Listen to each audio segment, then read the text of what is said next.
When you first found out about a prop firm or evaluation firm, whatever you want to call it, what was your thoughts on what it was? I was like, this is crazy. I was like, you mean to tell me $500 can turn into whatever I make it based on my skill? Like for me, it was a no brainer. And I'll tell, like I said, I'll tell certain people about it and they'll be like, that sounds like too good to be true. You know, but for me, like I understood the ins and outs of it. I understood that, like, you know, you go, you make your money. You don't obviously try to break the bank. You know, you just, you know, get your money back. Get your money back and be conservative. And then eventually you scale up once it's risk free. You go ahead and put the pedal to the metal. And it's about also who you know as well. You know, if you know the right people and you're good with the people, then, you know, you can build a relationship and, you know, ultimately that can lead to greatness as well. So when I first found out about like this whole industry, right, with FTMO and all that, it really blew my mind, right? Like because when you don't have the access to trading one of the challenges, you're trying to flip like $100 or $1,000 or $5,000, right? Yeah. And it's extremely difficult to make any money with doing that, right? So obviously, finding out that you can pay, you know, this amount of money for this type of opportunity is really, in a way, it's almost unbelievable, which it can be to most people, right? Yeah. So getting into the point, like you started trading on prop firms, what was the first one that you started going with? Great question. FTMO.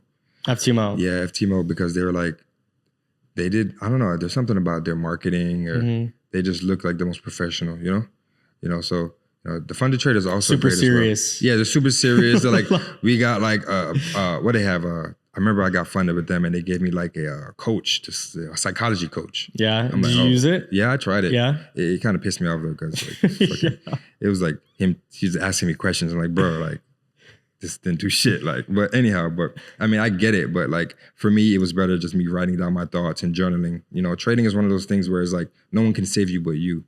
You know what I'm saying? It's like, sometimes like people want to paint the illusion that, oh, someone's going to save you. This book is going to save you. This is going to save you, bro. It's just you versus you, bro. Get to know yourself better, understand who you are, and then like, just be disciplined. It's a very humbling experience. Yes, bro. To be trading and to like, just be trying to pass one of these challenges and everything. It's a direct reflection of what you think about yourself, what you think about the world, right? Really, how you go about your day-to-day, your routine, like everything affects your mentality when it comes to trading, right? So for you, you said you became profitable like a year and a half ago. How did you become profitable, right? Like what happened to make that actually a thing? Consistency of me doing the same thing every single day, regardless of the result. Like, for me, just showing up at the same time, trading the same pairs, trading the same lots, doing the same thing every single day. And I started to analyze and understand myself, see how I would react when I lose, see how I would react when I win. And then like writing rules down and sticking to those rules until they're ingrained into your subconscious mind. Once you ingrain them into your mind, like, you know what, even if we make $1,000 today, we're going to close the computer. Even if we lose $1,000, we're going to close the computer. Like one trade, done for the day. That's not easy. It's not. To be doing and I had to go to the gym like 2 times a day just to like keep me busy, like just to like say, yo, this weight's heavy, but we have to lift it because we're gonna build the muscle of discipline. Like we had to build this. I had to change who I was, bro.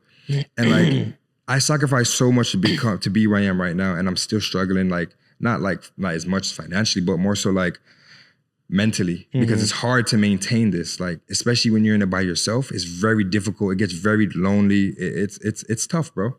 But at the end of the day, it's like just like early in the journey, it was tough to get here, just like it's going to be tough to get to where I'm trying to go. So it's just building my endurance. I think it's definitely the endurance thing, building the skill.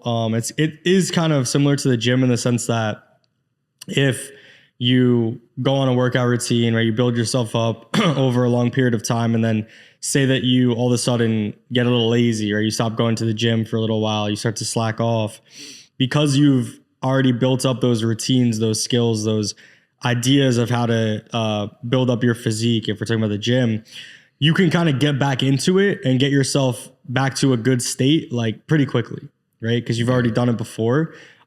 So I think with trading, it's like it can be very similar or with anything really. I mean, if you do what you did, you went to dark mode, right? And you really learned about what it took to get you into that state of mind to be successful, right? And to be decisive and to have a ton of courage. Like you figured out that state of mind where you're in the flow, right?